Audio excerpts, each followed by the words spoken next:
तलबाए किराम, सामिन हज़रात,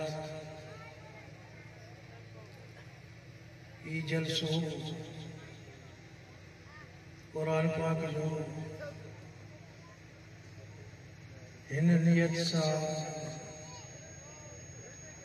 कायम कयो वियो आहे त मरहूम हाजी अली नवाज़ जे रूह लाइ ईसार सवाब थिए। उन लाइ हिकिड़े कुल शरीफ़ पढ़ो त उनजे ईसार लाइ ये कुल उनजे रूह जे हवाले कया वञनि। कुल हू अल्लाहु अहद ला समद कुल्लहु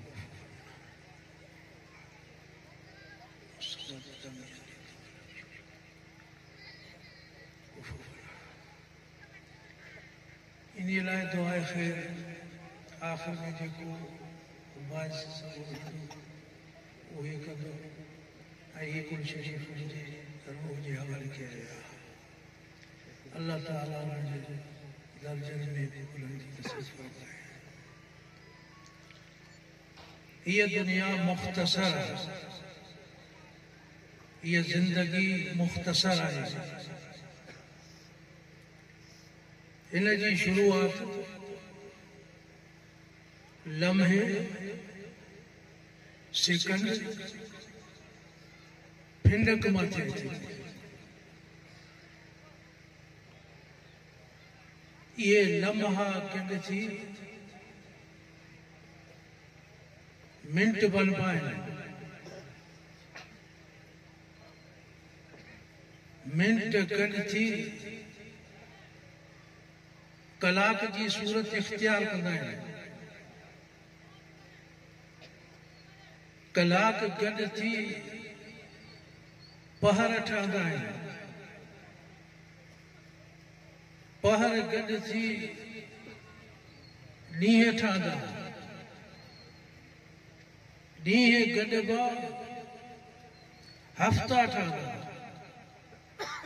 हफ़्ता ठहंदा उहे गॾिबा महीना ठहंदा। जिंदगी जी शुरुआत महीना गॾिजी साल ऐं वरह बनदा। इन में जिंदगी हलंदी। केतिरा वरह तुंहिंजी जिंदगी उहो वरह ॿुधाइबा, उहे साल ॿुधाइबा। हलंदे हलंदे हलंदे जॾहिं आख़िरी वरह आख़िरी साल ईंदो उहो मटिबो। महीननि में मटिबो। महीना वापसि वरी हफ़्तनि में मटिबो। हफ़्ता ॾींहंनि में मटिबा। ॾींहं मोटी पहरनि ते पहुचंदा। पहर हली कलाकनि में तब्दील थींदा। कलाक मिंटनि में अचे पहुचंदा। मिंट मुकम्मल ख़त्म थी साॻे लम्हे ते अचे बीहंदो। ला यस्तअखिरून साअतन। इहा साथ, इहो फिंडक, इहो लम्हो न हेॾे न होॾे। इन इंसान जी ज़िंदगी दुनिया वारी पूरी थी वेंदी। इन दुनिया में अल्लाह पाक फरमायो अल्लज़ी ख़लक़ल मौत वल हयात लियब्लुवकुम अय्युकुम अहसनु अमला। तोखे मूं ज़िंदगी ॾिनी जंहिंजी इब्तिदा लम्हे मां इंतिहा लम्हे ते। इहो विच जेको मूं तोखे अमानत करे ज़िंदगी ॾिनी आहे उहा हिन जे लाइ ॾिनी आहे अय्युकुम अहसनु अमला। ॾिसां त पंहिंजनि अमलनि खे सिधो करी थो या न। ख़लक़ल मौत वल हयात। अल्लाह पाक फरमायो मौत खे पैदा फरमायो, हयातीअ खे बि। पर पहिरियां असांखे अल्लाह हयाती ॾेई मौत जो लफ़्ज़ अवल में आणे असांखे ख़बरदार बनाए थो त तव्हां हिते हमेशह न रहंदो। हमेशह वारी ज़िंदगी जे तरफ़ तव्हांखे अचिणो आहे। उनजे अचण जो सबबु इहो आहे ख़लक़ल मौत। इन सां ईंदो। वो चाहे अय्युकुम अहसनु अमला, अमल अल्लाह वटि अहसन इहो कार कर, अक्सर आहे पर अहसन न आहे, कम जो न आहे। अमल घणा ढेर आहिनि पर अहसन न आहिनि, इहे कम जा न आहिनि। अहसन अमल में वो थोरो ही सही पर उनमें अल्लाह ताला हुजुम, ताकत ऐं कुवत रखे छॾियो। उनमें अल्लाह पाक जो फज़ल शामिल हूंदो। स्टेज ते स्पेशल आलिम सगोरो मौजूद आहे, ॿिया मुंहिंजा दोस्त आलिम सगोरा मौजूद आहिनि, पर स्पेशल आलिम मुस्तरद आलिम हज़रत साईं मीर मोहम्मद साहब मौजूद आहिनि। उनजे साम्हूं एतिरो कुझु घणो अॻिते ॻाल्हाए पंहिंजे लाइ मुनासिब नथो सम्झां। बहरहाल अहसन माना सुहिणो अमल, थोरो हुजे ताक़त वारो। हज़रत दाऊद नबी अलैहिस्सलाम खे अल्लाह पाक मख़फ़ी ॻाल्हियुनि मां उनजी हक़ीक़त मुनकशिफ फरमाई, ज़ाहिर करे ॾेखारी। किन ॻाल्हियुनि जी हक़ीक़त जॾहिं ज़ाहिर थी वई, हज़रत दाऊद अलैहिस्सलाम बेहोश थी वियो। उनजी हक़ीक़त ॾिसी उन शहर में ताराज़ी बि हुई, जंहिंमें अमल तौर आहिनि। उन ते नज़र पइजे, हर मशरिक़ मग़रिब जुनूब शिमाल ताराज़ी हिकु में बीठी, बेहोश थी वियो। जॾहिं होश में आयो पोइ अर्ज़ कई, साईं एॾी वॾी ताराज़ी, हिन में छा थो हूंदो? हिन में जेका शइ जो ग़ाइब, एॾी वॾी ताराज़ी। अल्लाह ताला फरमायो, इन में मुंहिंजल नेक माण्हुनि जा अमल तुरंदा। पोइ अमल त थोरा हूंदा, हीअ ताराज़ी त वॾी आहे, मुंतहा नज़र ताईं ताराज़ी आहे।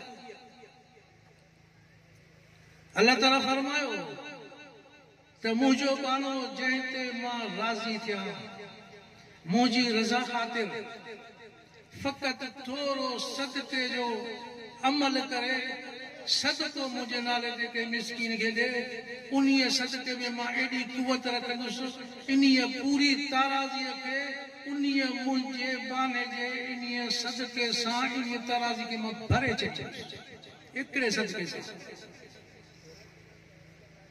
अहसन अमल पूरी ताराज़ी भरिजी। क़यामत जहिड़ी ताराज़ी जॾहिं लॻंदी, बुछड़ा अमल घणा अची विया, तमामु घणा, ताराज़ी टंगजी वई। ईअं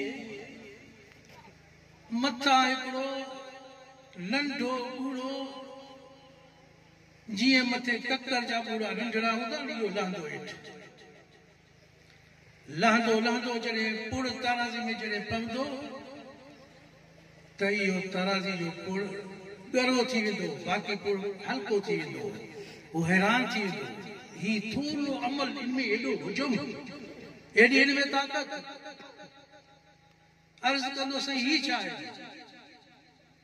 जे ही उहो इल्म क़ुरान पाक वारो आहे जेको तो दुनिया में पढ़ायो, उन इल्म जी रुॻी बरकत आई आहे, इन पूरी ताराज़ी खे भरे छॾियो। अल्लज़ी ख़लक़ल मौत वल हयात लियब्लुवकुम अय्युकुम अहसनु अमला। सुठा अमल कयो। आका इनामदार नबी करीम सल्लल्लाहु अलैहि वसल्लम फरमायो, ज़मीन पैदा थी, लकड़ शुरू थी तमीदा, फखलकल जिबाल फकाल बिहा अलैहा फस्तकरत, ज़मीन लगे पे। अल्लाह ताला जबल पैदा कयो, ने मथां मेख वणी छॾी, फस्तकरत, चुप थी बीह रही। फअजबतिल मलाइकतु, मलाइकन अजब खाधो। कालू या रब्बी हल मिन खल्क़िक शैअन अशद्दु मिनल जिबाल। अल्लाह पाक, ही तुझी मखलूक में हिन जबलनि खां वधीक ॿी का ताक़त वारी शइ आहे? फरमाया, लोहा मुख्तसर वाली खिदमत में अरबी इबार के छॾियूं था लो चईनी खां वधीक क्या है बाहे लोह के ॻाल्हि छॾे जबर के ॻाल्हि छॾे इन्ही खां वधीक पाणी सभिनी खे ख़तम करे वहाए छॾे अॻियां करे घुमाए लाइ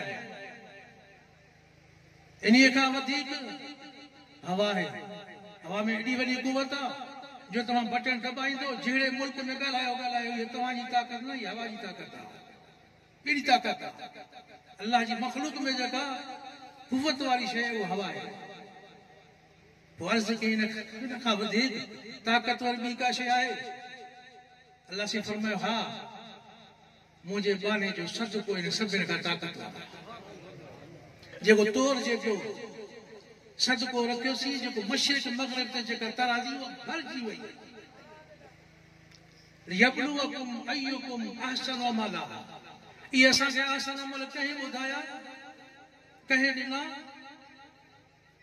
नबी करीम सचो सल्लल्लाहु अलैहि वसल्लम रबिउल अव्वल जी 12वीं तारीख़ सूमर संदी हुई रात मौला मुको महबूब पंहिंजो पिर पुटी पिर भात कायनात सारी जो सजण सिंगार जाओ शहर मके में मुस्तफा मन ठार जाओ सभिनी नबियन जो सिपा सालार जाओ इन्हीं असांखे समझाया वमा अरसलनाका इल्ला रहमतल लिल आलमीन अवाला रहमत असाला रहमत पूरी दुनिया जा रहमत पर गुंग दामन ला रहमत अवा सुञाणो मार्फत रखो उठण खां परे न थियो बगड़न खां परे न थियो उन्हनि नबी साईं खे सुञातो तव्हां बि सुञातो आहे पर सुञाणप जो जेको हक़ आहे उहो अदा नथा कयो कलमे वारो उहो हक़ तव्हां अदा नथा कयो छा तव्हांखे मां ॿुधायां उहा ॻाल्हि न ॿुधाई हुई तव्हांजी दिलि में आहे सम्झ में आयो अंसारनि जो बाग हुयो उठ मस्त थी पियो नार वारो उठ इनकार करे कुंड वठी बीह रहियो बब किरज मत बब क्यों चए अचो त ख़बर पवे कोन हलाईंदुसि नार कावड़जी अॻिते कंहिंखे मजाल न आहे जो अॻिते वञण उहो कुंड ते बीठो आहे नार नथो आहे वझ ई नथो ॾे सभिनि मशवरो कयो त छा कयूं चए छा कंदासीं विड़ी पवंदो कंहिं हिकिड़े मशवरो ॾिनो त यार हिन उठ खे नबी साईं जी सुञाणप थींदी नबी साईं खे अर्ज़ कयूं त उठ खे अचे सम्झाए ॿीहर चयो त उठ नबी साईं खे तकलीफ़ जी मुनासिब त न आहे नार ते नबी साईं खे वठी अचो बाग में नबी साईं खे तकलीफ़ ॾियूं चए न हलणो पाण करीम सल्लल्लाहु अलैहि वसल्लम वटि जॾहिं वियासीं ही मसइलो आहे उठ नथो असांखे भिचण ॾे पाण सॻो सल्लल्लाहु अलैहि वसल्लम फरमाए हलूं था त केतिरनि खे इहा ॻाल्हि ॾुखी लॻी पाण सल्लल्लाहु अलैहि वसल्लम सम्झी विया चए बाबा ॻाल्हि ॿुधो ही बाग अंसार जो आहे उठ बि अंसारी जो आहे खूह बि अंसारी जो आहे अंसारनि जा मुंहिंजे मथां वॾा थोरा आहिनि अॼु मुहम्मद रसूल अंसारी जे थोरनि लाहिण लाइ उठ ताईं ज़रूरु पहुचंदो हलंदुसि जॾहिं उते पहुता सभु लहराइनि पिया पाण सॻो सल्लल्लाहु फरमायो ये मुझे मथा हक तो बणिजे अंसारी मुझे मथा जान कुर्बान कर अॼु मां हिते ज़रूरु अचां उठ ताईं जॾहिं पहुता उठ गाटो हेठि करे चपन सां नबूअत वारा कदम मुबारक चुमी थधो साह कई पाण सॻोरनि मथे ते हथ रखी जे उठ ये अंसारी थी सुञाण अंसारनि जी पारत थी हिननि मुंहिंजे लाइ वॾियूं कुर्बानी ॾिनियूं हिन सां मां मुहबत कयां थो हिन सां अलाह मुहबत थो करे अलाह जो रसूल मुहबत थो करे उठ हिन जी पारत तई करे बि न कर न कजाए उठ उन ॾींहं खां वठी न कर पंहिंजे मथां हराम करे छॾ